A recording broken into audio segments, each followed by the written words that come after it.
생산과 소비 브로그 시작하겠습니다. 저번 시간에 조선인의 독립에 기여한 사람들을 살펴보았죠.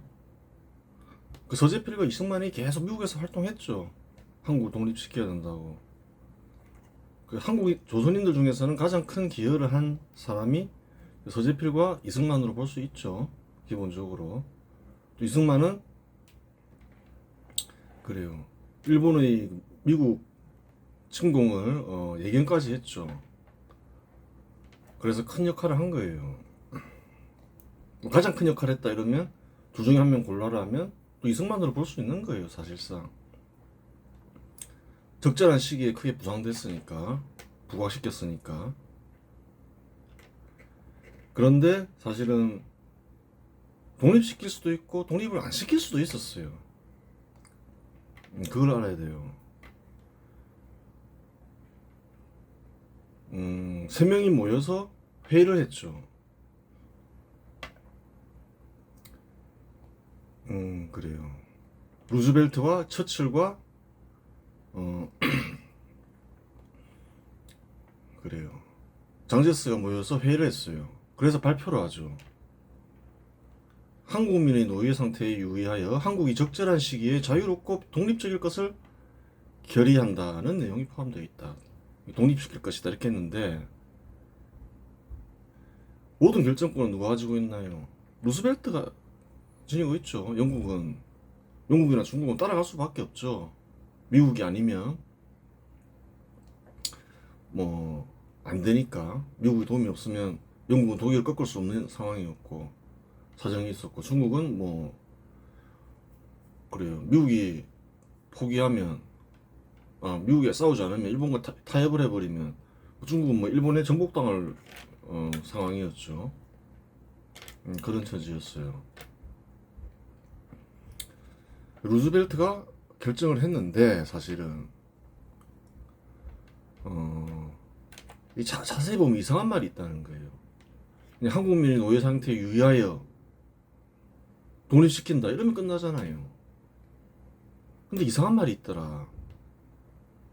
적절한 시기란 말이 있더라. 영어로 하면 in due course. 절차를 밟는다 이 말이죠. 확정적이지 않다는 거죠. 절차에 부응하지 않으면 독립시키지 않는다 이 말이기도 한 거예요. 사실은 독립시킨다고 했는데 조건이 들어가 있더라. 그러니까 그냥 독립시킨다 하고 그냥 뭐 어떤 조치를 취하면 되는데 그게 아니라 뭐 어떤 조건을 걸었다는 거예요. 카이로 회담 어떤 이 세 명의 회의 내용이 있냐 보니까 공개가 안 돼 있어요. 그러니까 반대한 이들이 있다는 거예요. 이 중에.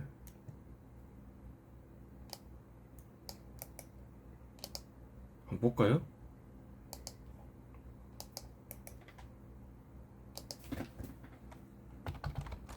회의 정상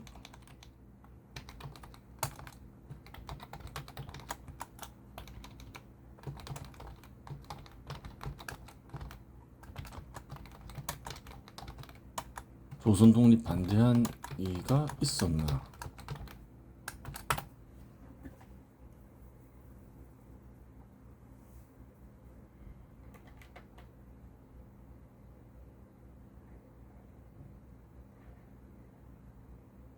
음.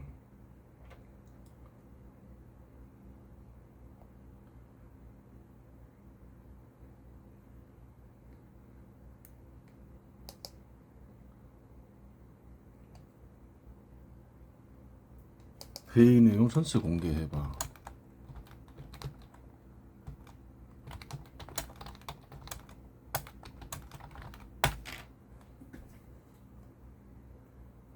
어제는 공개 안 돼 있었다 했는데 공개되어 있다네요.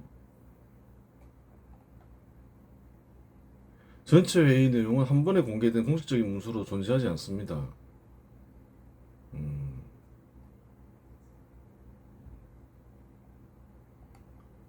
바로는 전체가 공개되지 않았다 했잖아요. 이 말이 맞죠.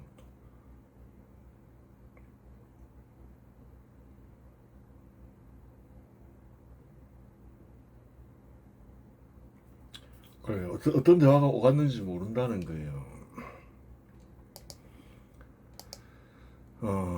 그래요.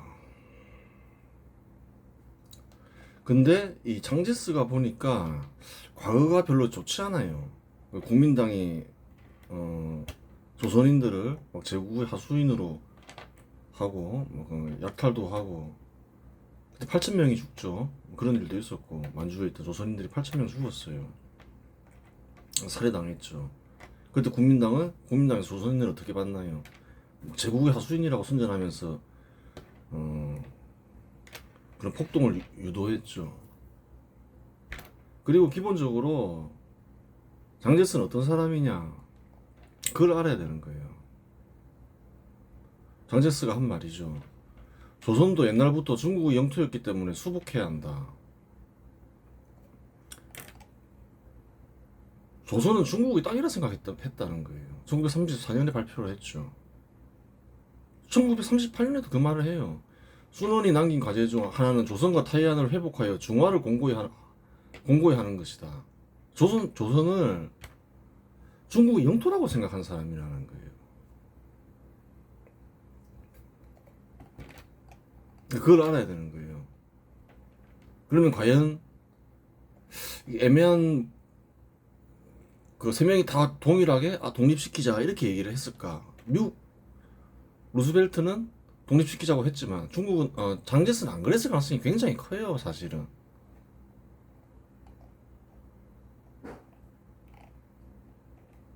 조선인을 어떻게 생각하나요? 뭐 물론 친했던 조선인도 있죠. 임시정부에서 다른 건 친했죠. 조선인들 전체는 대부분 이렇게 안 좋게 생각했다는 거예요. 조선은 속국이라 생각했고. 그 회의에서 어떤 얘기가 오갔는지 알 수 없잖아요. 조선은 독립시켜봤자 또 일본과 협력해서 또 문제 일으킨다. 차라리 중국에 편입시키자. 이랬을 수도 있다는 거예요, 사실은. 뭐 나중에 밝혀져봐야 아는 거고, 뭐 지금 공개되지 않았으니까. 뭐 아닐 수도 있죠. 아닐 수도 있는데 그의 발언들을 보면 좀 이상하다는 거예요. 타이완과 조선을 이제 중국 땅으로 보는 거죠. 그런 게 있는 거예요. 하여튼 뭐 그래서 이제 루즈벨트가 결정했겠죠. 어쨌든 독립시킨다. 또 그거를 결정한 사람은 그걸 실행하는 사람은 트루먼이라는 거예요. 그 두 사람이 조선의 독립에 가장 큰 기여를 했죠. 그 미국 정책을 이해하면 된다는 거예요. 당시에는 패전국의 식민지는 독립시켰다는 거예요. 또 분단시키거나 그래요. 그런 정책 하에서 조선인의 독립이 이루어졌다. 그렇게 보면 되는 거죠. 근데 기여를 한 건 사실이죠. 조세필과 이승만이 꾸준히 외교 활동을 하면서.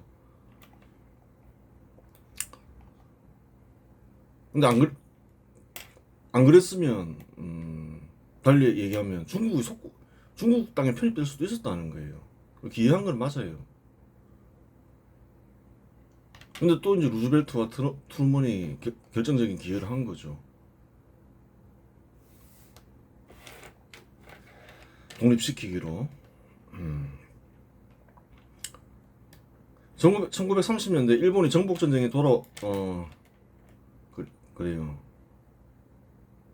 조선인들과 타이완인들에게 실시된 정책이 있다.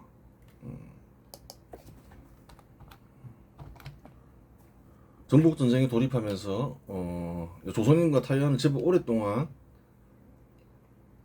일본의 식민지였죠. 그 두 종족들에게만 실시된 게 있다는 거예요. 대표적인 정책이 한국 신민화 정책이다. 그래요. 1930년대 이르면 일본의 영토는 만주를 넘어 중국 본토 동남아시아에 이른다. 그렇죠. 굉장히 넓은 지역이 일본이 점령지가 되죠. 결과적으로 일본 영토에 소속된 종족 수는 최소 수십 개이다. 그런데 한국 신민화 정책은 오직 조선인과 타이완에게만 실시된 정책이다.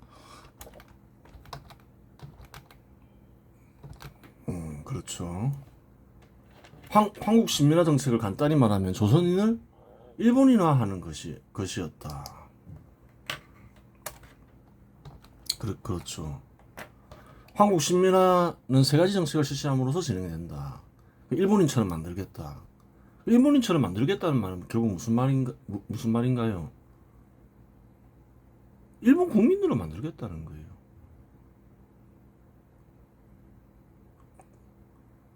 종족을 소멸시킨다는 의미에서는 부정적으로 받아들여지지만 또 일본 국민이 되면 어떻게 되나요? 차별이 사라진다는 거예요. 그걸 한쪽 측면만 딱 봐서 이렇게 얘기해서는 안 된다는 거예요.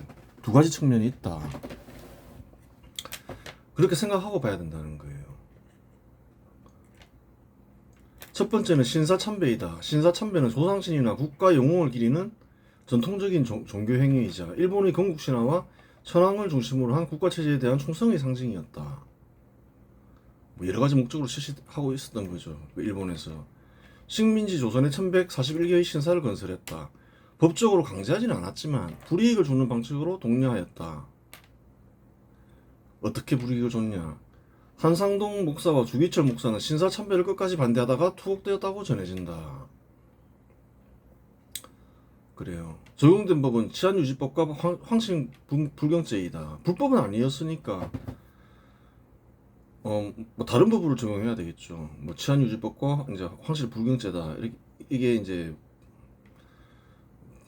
그래요. 법이 있었던 모양이죠. 하여간 2000년의 기독교 신자가 반대하여 투옥되었다. 조선 총독부는 신사 참배를 받아들이고 한국 시민의 의무를 다하겠다고 말하면 즉시 석방시켰다. 하지만 끝까지 거부하여 감옥에서 사망한 이가 한 50명이었다. 그것도 한번 생각해 보라는 거예요.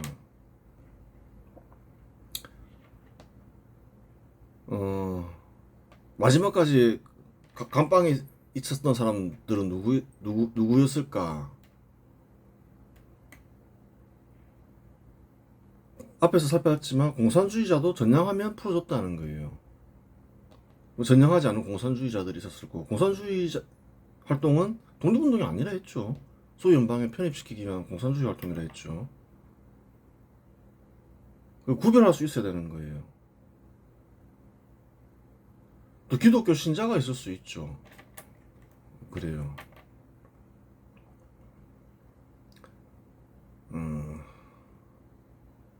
하지만 끝까지 거부하여 감옥에서 사망한 이가 50명이었다. 2,500만 조선인 인구 중 50명에서 100명 정도 빼고는 결국 다 신사 참배했다는 말이다. 참배 안 하면 감방에 넣었다는 거예요. 치안유지법과 황실 불경죄를 적용해서. 사망하지 않고 감옥에 있다가 해방된 뒤 풀려난 이들도 있을 것이기 때문에 100명 정도는 신사 참배를 거부했다고 보는 것이 맞다. 물론 이와 같은 신사 참배는 일본인에게도 똑같이 적용되는 것이니 결국 조선인과 일본인과 똑같이 되라는 말이다. 그러니까 이런 이제 신사 참배와 관련된 규정은 조선인에게만 적용되는 게 아니라는 거예요. 일본인에게도 적용된다는 거예요. 일본인도 마찬가지로 신사 참배해야 된다는 거예요. 너희들은 일본인과 똑같이 해. 이렇게 된 거죠. 실상 대부분의 조선인에게는 신사 참배에 유사한 조상을 섬기고 왕을 섬기는 관습이 있다. 대표적인 사례가 제사, 성묘, 종묘 제례이다. 유사하잖아요. 조상 섬기고 왕을 섬기잖아요. 그 왕이 이제 조선 왕실이냐, 뭐 일본 왕실이냐, 그거 빼고 뭐 같잖아요. 또 조상도 섬기고. 그렇게 신사 참배에 큰 거부감을 느꼈다고 보기는 어렵다. 지금 왕은 천황이지 이래 생각하면 또 이렇게 한다는 거예요. 그렇잖아요. 인정하면 뭐 하면 하는 거지 뭐 또 이게 뭐 하지 못할 정도의 그런 요구는 아니라는 거예요. 왜 간섭적으로 그렇게 해왔으니까. 또한 조선 왕실 인사인 영친왕 이응과 아내, 자녀 모두 신사 참배에 앞장섬으로써 신사 참배의 모범이 되었다. 그 사실이라는 거예요. 그 어쩔 수 없이 한 거다 이러는데 그런 말은 이제 의미가 없다는 거예요. 뭐 그 사람 마음을 들여다봤냐는 거예요.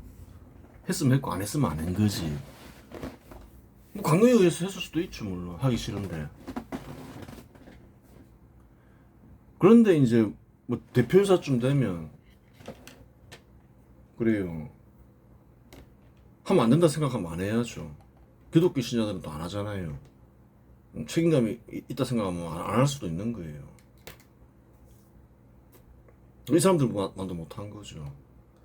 어떤 이는 강요에 의해 어쩔 수 없지 않은가라고 말할 수 있다. 그랬다고 하면 그 사람은 평범한 사람만도 못한 비굴한 사람이 따릅니다. 그렇죠. 두 번째는 창시개명이다. 창시개명은 또 뭔가 창시개명은 좀 달라요. 신사참배하고. 한국 신민화 정책은 많은데 다른 점이 있다는 거예요. 자세히 들여다보면. 창시개명은 조선인에게 일본식 성과 이름을 쓰게 한 정책이다. 김이나 이나 박과 정과 같은 성과 가네야마나 가네다와 같은 성은 다르다. 뭐 김산 뭐 뒤에 받치 붙고 이러죠. 좀 다르다는 거예요. 그럼 어떤가요? 즉 성을 들으면 조선인이나 일본인이 구별된다. 그렇죠. 조선 총독부는 성을 일본식으로 바꿀 수 있게 했다. 바꿀 수 있게 했다는 거예요.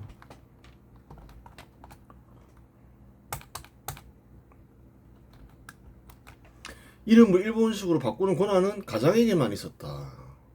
가장으로 하여금 네가 그냥 일본식으로 이름을 바꿀 수 있으면 바꾸고 싶으면 바꿔라 이랬다는 거예요. 이와 같은 정책은 1939년 조선 총독부가 조선 민사령을 개정하면서 시작되었다. 그래요. 신고제로 실시되어 강제성은 없었다. 신고제였다는 거예요. 이거 안 했다 해서 깜빵에 집어넣고 그런 건 없었다는 거예요. 뭐 다른 걸 핑계로 대서. 신사참배는 다른 걸 핑계 댔잖아요. 황실 불경죄, 치안유지법 그런 건 없었다는 거예요. 창씨개명의 공식적인 신고기간은 1940년 2월 11일부터 8월 10일까지 6개월 동안이었다. 6개월 동안 네가 그 일본식 이름을 가지고 싶으면 일본식 이름을 가져라. 신고제였다는 거예요. 신청 기간이 지나면 창씨개명은 힘든 절차를 거쳐야 해 사실상 힘들었다. 딱 기회를 준 거예요. 6개월 동안. 많이 하길 바랬을 수는 있죠. 당시 조선인의 80% 정도가 창씨개명을 하였다. 그 80%가 신청했다는 거예요. 이런저런 이유 때문에 했겠죠. 차별받기 싫으니까. 이름 때문에 차별받을 수 있잖아요. 조선인 티내기 싫으니까. 그럼 안 한 사람은 그냥 안 한 거라는 거예요. 20%는 안 했다는 거예요. 신사참배와 달리 창씨개명을 하지 않았다고 하여 법적 처벌을 한 경우는 없다. 새로 태어난 아이는 당시 정해진 성에 따라 이름을 짓게 했다. 성을 한 번 정하면 이제 계속 따라야 된다는 거예요. 6개월간 실시했다는 거예요.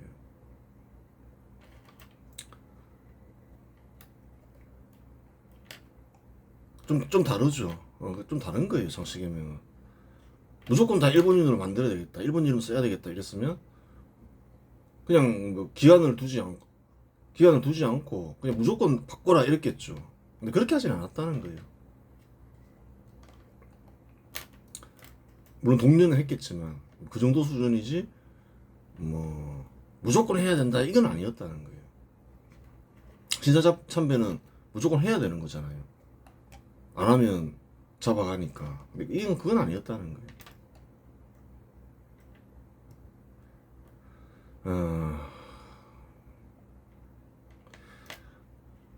왜 이렇게 참여했을까? 실상 1894년 대부분의 80% 조선인들에게는 성이 없었다. 그 대부분 다 쌍놈들이었다는 거예요. 현실의 사람들은 다 자기가 양반인 줄 알지만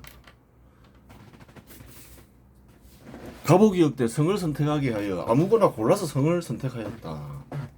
뭐 성에 대한 애착이 있을까요? 없을까요? 이제 1894년에 그냥 성을 그냥 골라라. 그래서 그렇게 했다는 거예요. 원래부터 있던 성이 아니라는 거예요. 그런 조선인들에게 성에 대한 애착은 뭐 없다라기보단 적다 이렇게 해야 되죠. 뭐 자기가 알아서 고르는 성인데 조상으로 대대로 내려온 성이 아니라는 거예요. 1894년에 한 80%를 선택했다는 거예요. 그러한 이들은 일본식 이름이 필요하면 일본식 이름을 쓰기 나름이다. 그렇죠. 일본식 이름이 필요하다 생각하면 일본식 이름을 쓰겠죠. 뭐 특별히 애착이 없는데 조선인 이름을 쓰니까 차별받아. 그럼 에라이 그냥 차별받기 싫으니까 일본식 이름으로 바꿔야 되겠어. 바꾼다는 거예요. 집착해야 될 정도로 뭐 그렇게 소중하진 않다는 거죠. 뭐 원래부터 성이 없었는데. 그리하여 조선식 이름에 애착이 없는 80% 조선인이 일본식 이름을 선택했다. 실제로 그랬다는 거예요. 많은 이들이 참여했겠죠. 또한 이름을 바꾸는 권한은 가장에게만 있었으니 자녀의 미래를 위해 이름을 바꾼 경우도 있어 보인다. 그렇죠. 이제 계속 일본인으로 살아가야 될 것 같은데 내가 이름 안 바꾸면 내 자식들이 살아가는데 힘들 거야 하고 뭐 바꾼 사람들도 있겠죠. 상시 개명을 했다고 하여 비난할 이유는 없다. 조선인들이 대표라고 생각했던 조선왕실은 제일 먼저 상시 개명을 했다고 알려져 있다. 조선 총독부는 연친왕을 조선의 1호 상시 개명 사례로 내세워 왕실조차 상시 개명에 동참했다는 메시지를 조선인 전체에 퍼뜨렸다. 거짓말일 리가 없잖아요.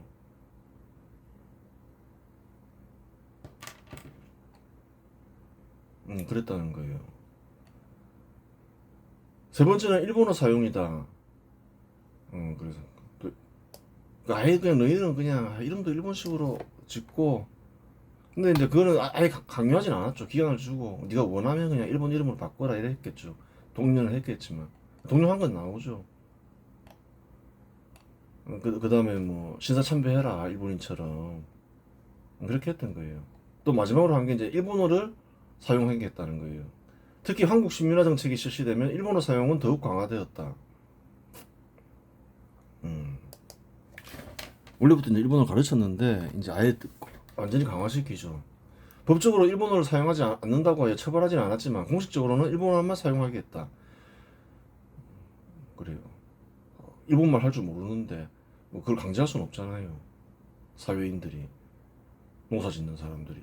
조선 총독부는 학교에서 일본어를 국어로 지정하고 조선어 교육을 축소하거나 폐지했다. 이제부터 일본어만 가르쳐 이렇게 된 거죠.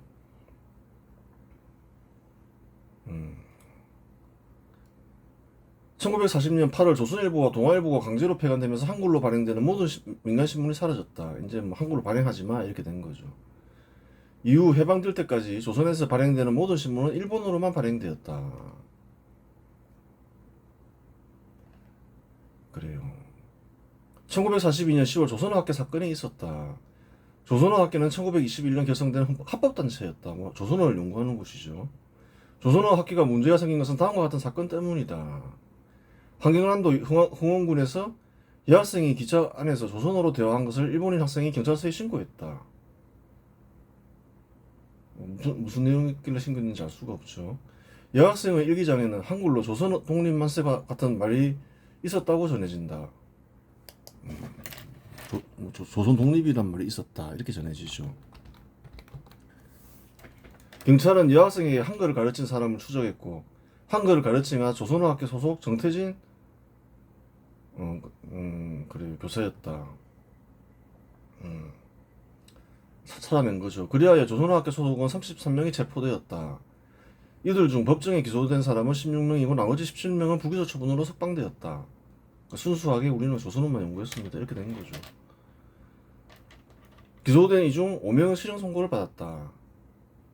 재판부는 실형받은 이들은 조선어 연구를 핑계로 반국가 활동을 한다고 판단했다. 그래요.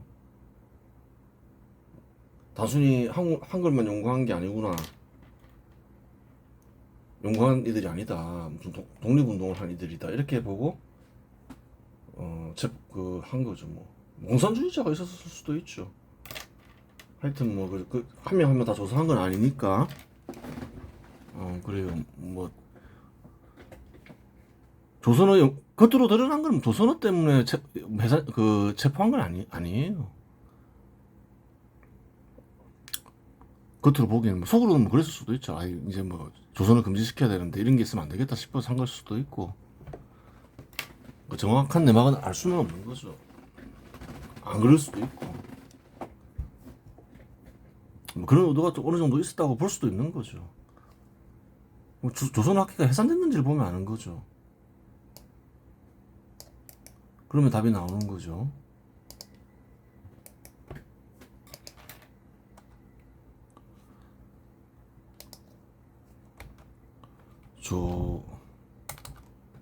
조선어 학회는 해산되었나?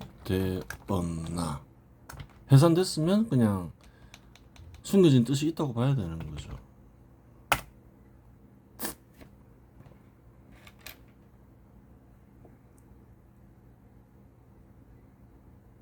강제로 해산되었다 하네요. 그러면 이제 그럴 가능성이 큰 거죠.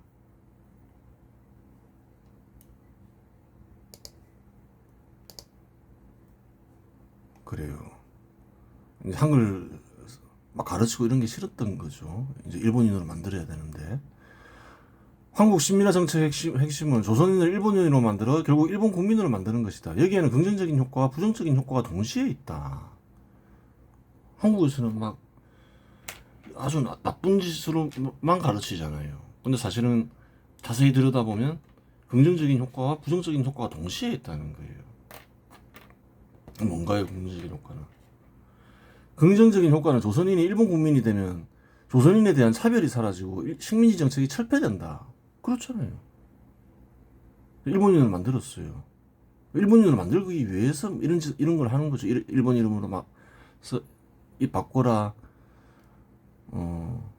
그래요. 일본어만 써라. 신사참배해라. 일본인과 똑같이 행동해라. 이 말이잖아요. 일본말 쓰고. 일본인이 되라 이 말이죠. 이잖아요. 그 말은 곧 일본 국민을 만들겠다. 식민지 정책을 철폐하겠다. 이 말인 거죠. 그럼 차별이 사라지잖아요. 그럼 살기 좋아지잖아요. 차별이 사라지면. 차별 때문에 광주 학생운동도 일어나고 그랬잖아요. 차별에는 사람들이 예민하죠. 이러한 효과는 조선인들이 바라던 바이다. 차별 철폐는 바라는 바이잖아요. 식민지 정책이 철폐되면 자연히 식민지 조선과 일본 본토는 연방국이 된다. 그렇잖아요. 조선과 일본이 연방국이 되는 것에 조선인들은 큰 거부감이 없었다. 이게 무슨 소리냐. 하나로 합치는데. 그럼 독립운동을 왜 했냐. 그 사람들이 잘못 생각하는 게 많은 거예요.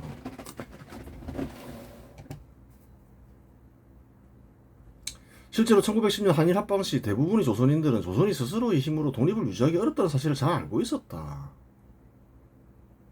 그 안중근 의사가 총을 쏴 죽인 이유가 뭔가요? 연방국이 되기 싫어서? 그런 게 아니라는 거예요. 그리하여 독립운동하는 이들 역시 일본과 연방국이 되어 종족을 유지하고자 했다. 즉 독립운동하는 이들은 조선의 식민지화를 반대한 것이지 일본과 조선이 연방국이 되는 것을 반대한 것은 아니다. 안중근이 알고서 말했는지에 대해서는 확인되지 않지만 안중근은 동양평화론에서 일본과 조선이 연방국이 되어야 한다고 주장했다. 중국도 포함되죠. 뭐랬나요? 군대를 통합해야 된다. 삼국이. 그 다음에 통화를 통합해야 된다. 이런 중요한 것들은 통합하자. 그게 뭔가요? 그럼 통합하는 걸 관리하는 중앙정부가 있어야 되잖아요. 그게 연방국이라는 거예요, 사실은. 저마다 독립운동하는 동기가 다를 수가 있어요.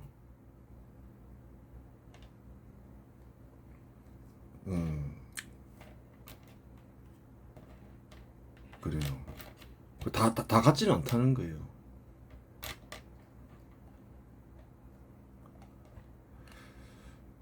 갑신정변을 일으킨 이들은 어떻게 생각했을까요? 일본을 좀 도와달라. 군대는 좀 우리가 어느 정도 개혁에 성공할 때까지 좀 이렇게 있어달라. 우리가 개혁하는 동안 그런 생각을 하는 이들도 있을 거고, 대신 우리는 공짜는 세상에 없는 법이죠. 대신 우리가 그 친일 국가를 하겠다. 뭐 이런 식으로 했을 것이고, 또 어떤 이는 안중근 같은 이들은 식민지는 안 된다. 근데 이제 스스로의 힘을 지킬 능력이 없다는 건 잘 아니까 식민지는 안 돼요. 우리 연방국 해요. 이런 주장이었다는 거예요. 현 시대 아는 사람하고는 많이 다를 수가 있는 거예요, 생각이. 그 힘이 없다는 건 다 알았기 때문에. 일본의 정책을 보건대 식민지 정책을 철회하고 연방국 정책을 실시하려 했던 것은 역사적 사실이다. 그래요. 조선인을 왜 일본인으로 만들려고 하나요? 연방국 정책을 실시하려 하기 때문에 그런 거예요. 일본이 한종족으로만 이루어졌다 생각하면 잘못된 거예요. 이런 정책을 쓰는 경우가 있다는 거예요. 일본은 한종족으로 이루어져 있나? 몇 종족이 된다는 거예요.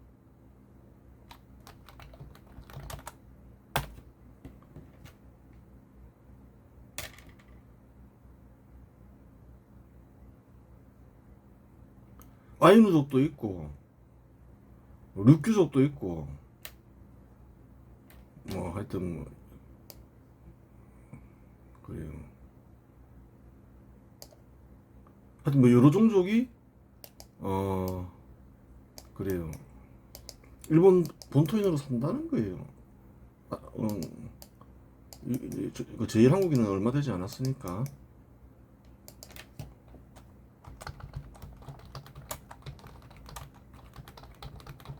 예전에는 더 규모가 컸을 수 있어요. 이 아이누족이나 류큐족이 종족이 섞여서 그런 거지.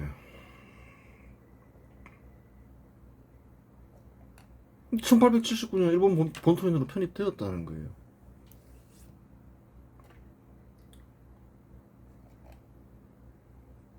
류큐족은 독립국가였잖아요. 근데 일본 본토인으로 편입됐죠. 그 일본 국민이 된 거예요. 그 조선인도 그렇게 하려고 했다고 보면 되는 거예요.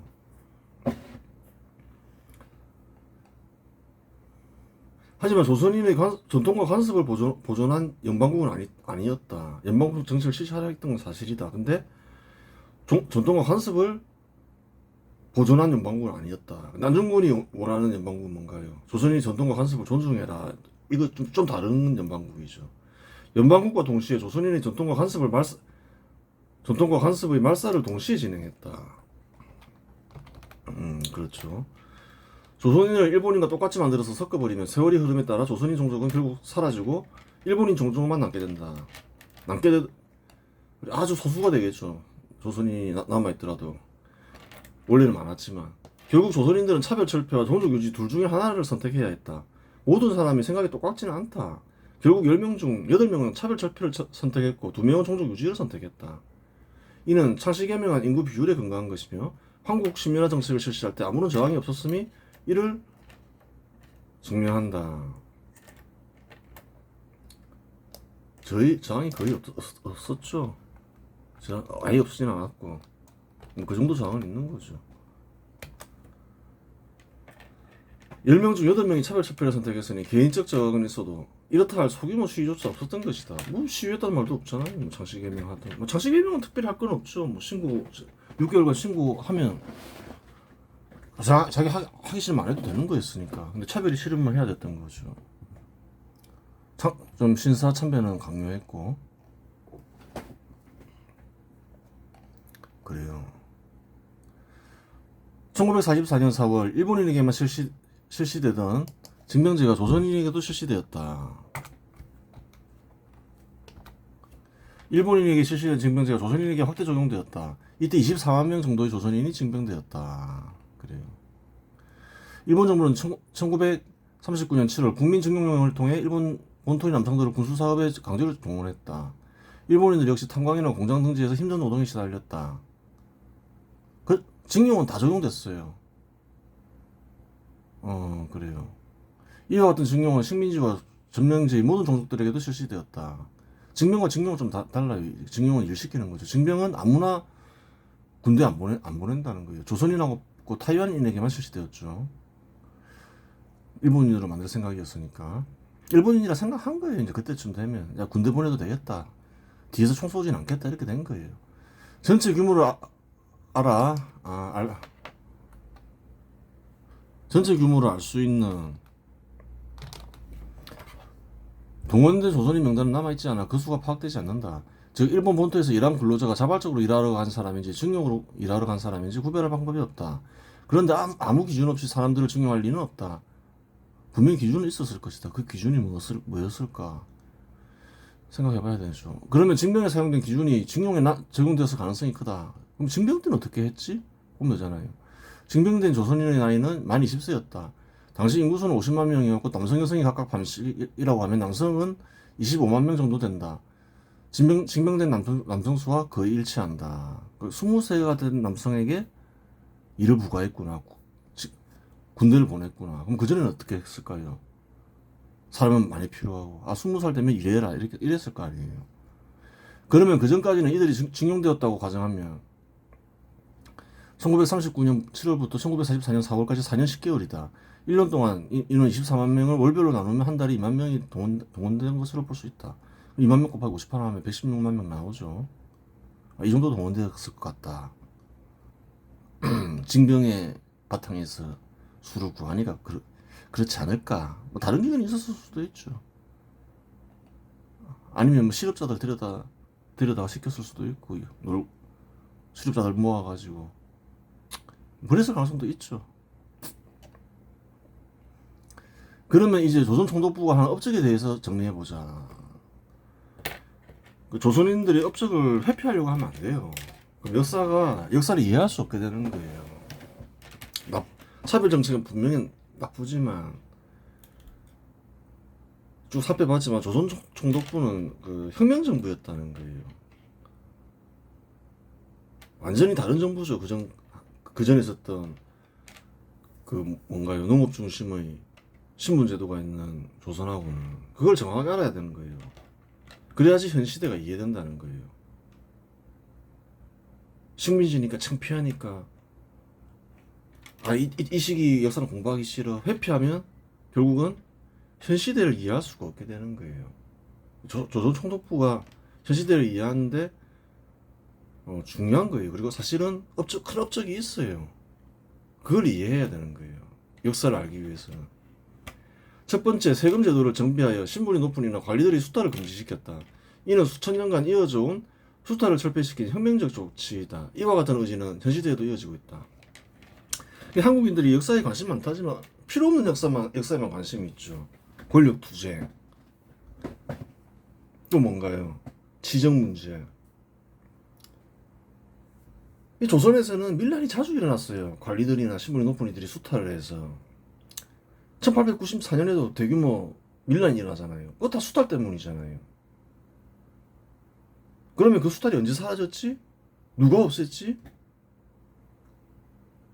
그 역사에서 굉장히 중요하잖아요. 수천 년간 이어진 수탈이 있었는데 그걸 없앤 곳이 어딘가요? 이 조선 총독부라는 거예요. 앞에서 다 얘기했으니까 설명하지 않겠습니다. 그 뒤로 이제 대놓고 관리들이 수탈을 못한다는 거예요. 그전에는 수탈이 빈번했다는 거예요. 그 밀란도 많이 일어났고. 두 번째, 상공업을 육성하여 식민지 조선의 산업화가 이루어졌고 부수적인 효과로 양질의 일자리를 제공했다. 그 사실이라는 거예요. 아시아에서 두 번째 가는 산업국가가 됐다는 거예요. 분단이 되면서 산업화 시설을 이용을 못해서 그렇지. 그래서 한때는 한 몇십 년간 북한이 더 발전한 국가였다는 거예요. 뒤집혔지만. 산업화의 경우 몇몇 선각자들에 의해 다시 시도되어 한국을 농업 중심의 국가에서 상공업 중심의 국가로 이행하게 했다. 알아야 되는 거예요. 산업화가 그냥 이루어진 게 아니라는 거예요. 할 수 있다. 그런 생각이 어떻게 생겼겠냐는 거예요. 메이지 유신도 배웠겠지만 이 조선에서 아무것도 없는 곳에서 산업화가 되는 광경을 본 사람이 있다는 거예요. 대부분은 뭐 생각 안 했겠지만 그것을 생각하고 아니야 우리도 할 수 있어. 경험이 있어. 해보자. 이렇게 되는 거예요. 사람이 하는 일이기 때문에 사람의 경험이 굉장히 중요한 거예요. 또 알게 모르게 또 한번 해보자 하면 큰 소리는 안 내지만 따라간 사람들이 있었고 경험이 있으니까 뭐 반대로 그런 걸 왜 하냐 미쳤냐 이렇게 생각하는 사람도 있었지만 안 그런 사람도 있었다는 거예요. 아무것도 없는 곳에서 우리는 지켜봤어. 그렇게 하면 분명히 또 돼. 왜 일본만 되고 우리만 안 돼? 조선 총독부만 되고 왜 우리는 안 되겠어? 그 사람이 중요하다는 거예요. 그래서 좀 생각이 있었던 거죠. 그 사람은 식민지가 부끄럽지만 그래도 한번 이렇게 생각을 해본 거예요. 과거를 돌이켜봐서 어떻게 해냈을까 이러면서. 또한 다양한 분야의 기술자들을 양산했고 이 기술자들은 산업화의 밑거름이 되었다. 그래 뭐 증명시켰잖아요. 막 사람들 불러다가 일 시키면서 막 이것저것 일하다 보면 기술을 배우잖아요. 그런 사람들이 다 밑거름이 되는 거죠. 이 조치 역시 수천 년간 실시되지 않았던 혁명적 조치이다. 그렇잖아요. 삼국업 육성 정책은 혁명적 조치죠. 항상 산업공상이라 해가지고 뭐 농업만 중시하고 상공업을 억제하고 그랬는데 완전히 뒤집어 버렸잖아요. 세 번째, 소작농들에게 점령한 지역의 토지를 제공하는 일이 실시되었다. 이는 소작농의 문제를 해결하려는 시도로 신라시대 이후 설이 200년 만에 실시된 혁명적 조치이다. 맞죠? 토지를 누가 제공했어요? 어느 왕조가? 대규모로 실시된 거는 신라시대 이후 처음이죠. 정전, 예전에 설명했죠. 소작농에게 토지를 제공하면서 소작농의 문제를 정치 지도자들이 인식하게 되었다. 이는 후에 1949년 6월 농지개혁으로 이어진다. 그 농지개혁도 그냥 되는 게 아닌 거예요. 토지개혁도. 북한도 그렇고. 안 하면 욕먹는 거예요. 그랬다는 거예요. 조선 총독부는 말이야, 소작농에게 토지도 제공했는데, 전쟁에서 안 졌으면 우리 다 부자 되는 거였는데, 이렇게 된다는 거예요. 만주에서 많이 토지를 200만 명에게 제공했죠. 그렇잖아요. 조선 총독부보다는 잘해야 되는데, 그 생각하면서 토지 개혁을 하는 거예요. 안 그러면 욕먹는다. 그런 사정이 있었다는 거예요. 응급한 혁명적 조치는 식민지 조선인들이 현장에서 겪은 경우입니다. 식민지 정책으로 인해 조선인들 대부분은 차별을 겪었고 차별적 철폐를 원했지만 또한 역설적으로 조선 총독부의 혁명적 조치는 계승해야 한다고 생각했다. 그렇잖아요. 그러한 이유로 조선인들 대부분은 전로 3차 인류혁명 세력이 근대화 세력이 되었다. 대부분 다 근대화 세력이었다는 거예요. 그러니까 그래요. 한국이 있는 거예요. 사실은 남북이 유엔 결의대로 총선하면 분단될 리가 없죠. 공산주의가 선택될 수도 있는 거죠. 공산주의가 선거에서 이기면. 근데 북한이 거절하잖아요. 북한도 안 거예요. 접촉을 해보니까 다 근대화 세력이더라. 선거하면 우리 진다. 그러니까 선거에서 결정하라 하는데 유엔 총선하라 했죠. 거절한 거예요. 선거하면 진다는 거 뻔히 알기 때문에. 딱 보면 알아야 되는 거예요. 갑신정변의 뜻이 확산 개성되면서 근대화 세력이 된 이들이 있다. 식민지가 되었을 때의 분열은 불가피하지만 독립한 상태에서는 다시 합쳐진다. 그렇죠. 식민지가 됐을 때는 많이 갈리잖아요. 일단 뭐 일본 정부에 협조하자, 하지 말자, 싸우자, 뭐 이것저것 갈리는데 이제 독립하게 됐어요. 그럼 이제 싸울 이유가 없어지잖아요. 조선 총독부의 뜻과 갑신정변의 뜻은 근대국가를 지향한다는 점에서 같다. 경로는 다르지만 다양한 경로로 근대화 세력이 된 이들은 뭉쳐서 한국을 세우는 건국 세력이 된다. 그래요. 자기들이 조상이 누구인지를 알아라는 거예요. 우선 누가 우리나라에서 위해서 한국을 세웠는지, 누가 싸워서 피를 흘렸는지, 왜 피를 흘렸는지, 그 역사를 모르면 알 수가 없는 거죠. 엉터리로 가르치고 있잖아요. 현실 한국에서는. 1910주년 러시아 혁명 이후 공산주의가 유입되는데 초기 공산주의 지도자는 대부분 급진개혁파의 뜻을 계승한 이들 출신이다. 그 지도자는 그랬죠. 미동이든 뭐 이청천이든. 즉 3차 인류혁명과 3차 반발 세력인 공산주의자는 3차 인류혁명 세력의 배신자들이다. 그렇잖아요. 이동희도 그랬잖아요. 물론 공산주의자들도 여러 경로로 공산주의자가 되었고 배신자들을 중심으로 세력을 키워갔다. 지도자로 부각됐으니까 급진개혁파 인사들은 나중에 존경받죠. 이 시대 공산주의자들은 코민테른의 지시에 따라 식민지 조선을 소련에 편입시키기 위한 공산주의 활동을 했다. 예전에 다 살펴봤죠. 그 사람들은 독립운동한 게 아니다. 이러한 와중에 또 다른 형태의 공산주의인 아나키즘이 유입되었고 예전에 살펴봤죠. 뭐 별도로 언급하지 않겠습니다. 정부가 공산주의를 하는데 정부 중심으로 하냐, 정부를 인정하지 않냐에 따라서 공산주의와 아나키즘이 갈라지는 거죠. 변종 공산주의인 상균주의가 등장했다. 상균주의는 경제적 평등을 핵심 사상에 둔다는 점에서 주류 공산주의와 같다. 또한 토지와 대규모 산업시설을 공산화한다는 점에서도 주류 공산주의와 같다. 다른 점이 있다면 소규모 시설은 개인 사유를 인정한다는 점에서 주류 공산주의와 차이가 나는 것처럼 보인다. 하지만 어느 국가가 처음 공산화할 때는 대규모 산업시설부터 공산화한다는 점에서 주류 공산주의와 전혀 다르지 않다. 한꺼번에 다 공산화하는 데는 없다는 거예요. 주요 산업시설부터 공산화하지. 또 토지를 또 공유하고.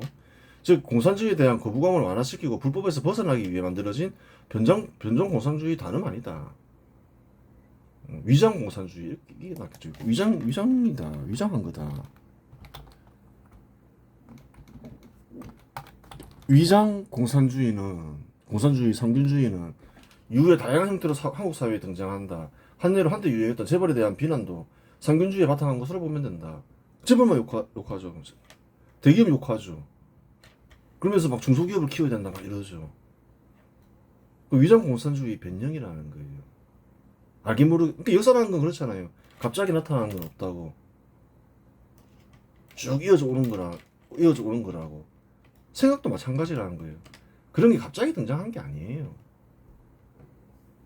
그래요. 이번 시간에 여기서 마치겠습니다.